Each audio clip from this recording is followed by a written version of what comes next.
epic, amazing, phenomenal, beautiful, sensation, super day for videocelebritynews.com. My name is Craig Metrowich. We are now doing the in-depth interview. We did an intro earlier on, which you can go and look at facebook.com/Metrowich. I've got with me, sharing today, some inspiration, some experience, Alastair John Sellick. He's epic in his own right. He's wearing some epic gear, which is going to be part of the interview. So let's take a walk together here, Alastair, and start in the beginning. You've got a financial background. We've known each other for about 30 years.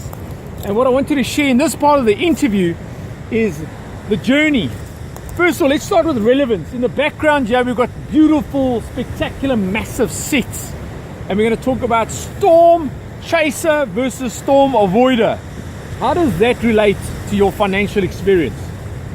Well, the financial markets delivered an incredible storm in 2008. It was like 10-meter swells with gale force winds. So that's a good example. Yeah, so you know that's something. When something like that happens, you need to de-risk your portfolios.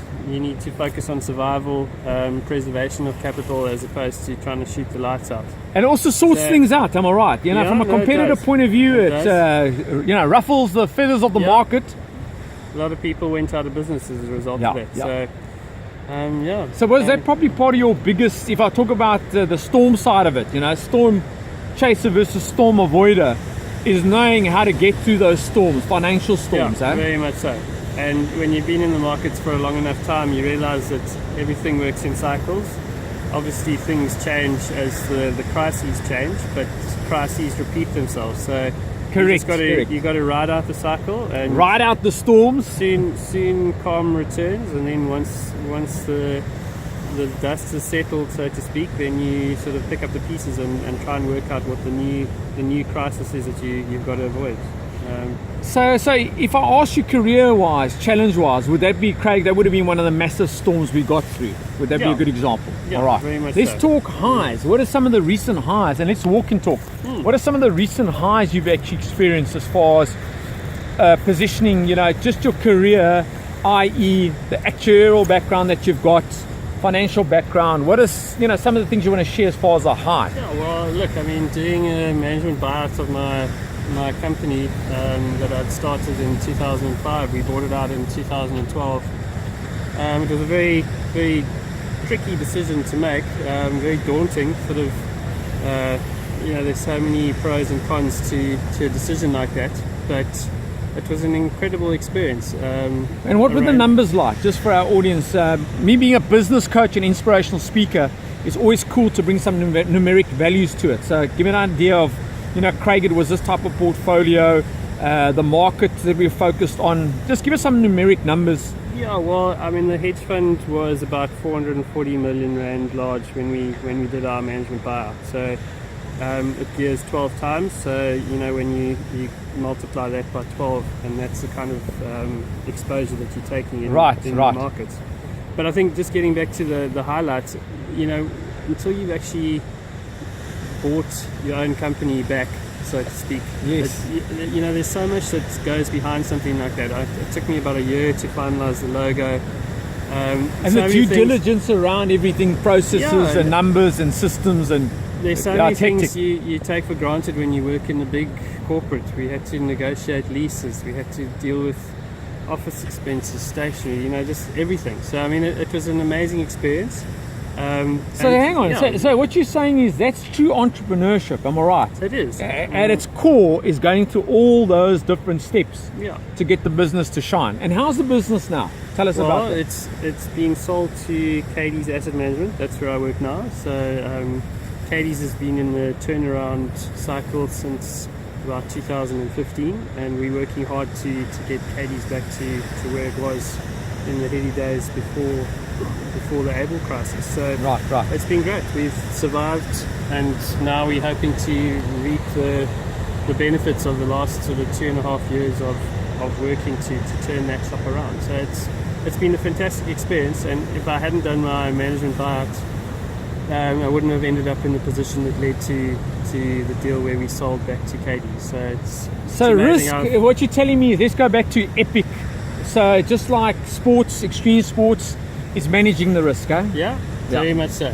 Let's I mean, talk a little when bit. you Let's talk a stand little bit more, yeah. on the beach at UNCUT and you're watching those mast high waves breaking. Yeah, and you're thinking, you why gotta should I decide. go out? Should I go out? Yeah, is it really that light on the inside? And then you look at the guys who've got so much wind on the outside, and you sit there and you count the sets and you wait and Yeah, I mean- count the seventh set and hope that's the one Exactly. you can go out. And usually I go out on the fifth and then get nailed by the seventh. But it's that thing where you just got to assess. I mean, there have been times where I've been to UNCUT. It was actually this season, our first sail of the season. I went to UNCUT and it was incredible, the conditions. But it was Scary, massive, just like the market at times. and I hadn't windsurfed in 3 or 4 months. And it's like, do I really want to go out at Mast Not a High good UNCUT? idea. Not a good idea. So instead I came to Big Bay and lived to tell The story, eh? So, Right, let's get to the relevance of why the theme of this interview is around epic. And we're referring to epic as far as epic cycling. And you had I was going to say the honor and privilege, but you had the pain and suffering from what I understand there's of lots of being pain in and the epic. suffering, but I mean, you summed it up. It is such an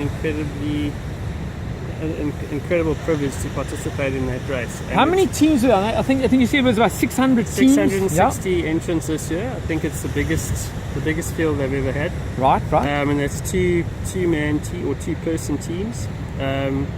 And yeah, the whole thing is you have to make it to the finish line with your partner. So And that's 7 days. I think the total distance was 650 kilometers. And climbing about 18,000. So that's massive. That's absolutely. Meters, I mean, that's an unbelievable endurance race from what you're telling me. No, it's And that's hence the reason, by the way, I'm wearing this green, brilliant, bright head protection. Not to actually capture my brain, which probably I it should. hasn't been used much. It hasn't been okay? moved. Yeah, he actually teased me. He said, Craig, the next time, go and need to get actually you on the mountain. put it in some mud or something like that, you know. Right, let's do a turnaround so everybody can see the beautiful setting that we have here in Cape Town, South Africa. Amazing, really a stunning place. For our tourists, come on, you kind of come and visit us. We're friendly, we're loving people. The politics is also stabilizing. That's the good news. We had some recent politicians doing the electioneering and it's stable, so that's the good news. And as you can see, this is certainly paradise. We're going to flesh out a few more things in the interview before we wrap up. So where to next? Let's talk about your goals, your aspirations going forward. Where would you like to see yourself? If I interviewed you in, let's say, 2-3 years time, you know, kind of, Craig, this is where I see ourselves going business-wise as well as your personal aspirations. Yeah, so look, I mean, sport-wise, I'd like to have at least another one epic under the belt. I'm thinking of 2019 to do that again. Brilliant. I'd still like to be windsurfing. Yeah, our healthy addictions. Yeah, and still want to be flying the kite every now and then. And kids, you want your kids to basically be as good as you are as far as sport, yes or no? Or they're I don't know. academically smarter than us, probably. Look, yeah, the kids are doing well at school, but I think with kids you got to give them the opportunity and let them find their own way. So provide the toys and see which ones they decide to play with. Eh? Any pearls of wisdom to share? Anything pearls of wisdom? So summary. Let's make it. So here's my question. We got 5 seconds to go, Yes. and your kid's saying, "Dad, in 5 seconds, can you share anything with me?" And you know, anything high, any words of wisdom, any pearls of wisdom, any pearls of pain, suffering, and wisdom. I think instantaneous gratitude or gratification is a fallacy. I think you need to focus on the journey, and you need to focus on your long-term progression. So that instant millionaire, instant success, or- instant this, it doesn't work that way. Not in life. A colleague of mine loved saying, we had an overnight success. It took us 5 years to achieve. Correct.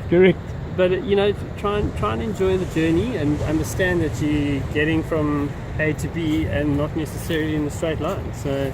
Well, that's why I can relate to that, because with Video Celebrity News, when I started it out, obviously it was very difficult to get people involved, their contribution, interview celebrities and superstars and world champions. And please go and look at those interviews, because we've had ordinary people that have shone extraordinary in their talents. We've then had the privilege of having entrepreneurs on, We've got somebody like Alastair John Sellick, who's got a financial background, but also is a sport addict, healthy addictions that he's sharing with us. My point being, it's so wonderful to see people slogging away, because that's what it takes, eh? I mean, even I've had massive lows, massive highs, but when you have a crystal clear purpose and you know why you're doing these things, then today You tough them out. you toughen out. Then today stays an epic day. This is going to be a wrap up. Alastair John Sellick, thank you very much for your time shared on our show. Please go and watch the intro on facebook.com/Metrowich. This is for videocelebritynews.com. Share the light, share the good news, share the positivity. Just share some epic experiences with us. Great That's stuff, the wrap. Craig. Thanks very much. Pleasure.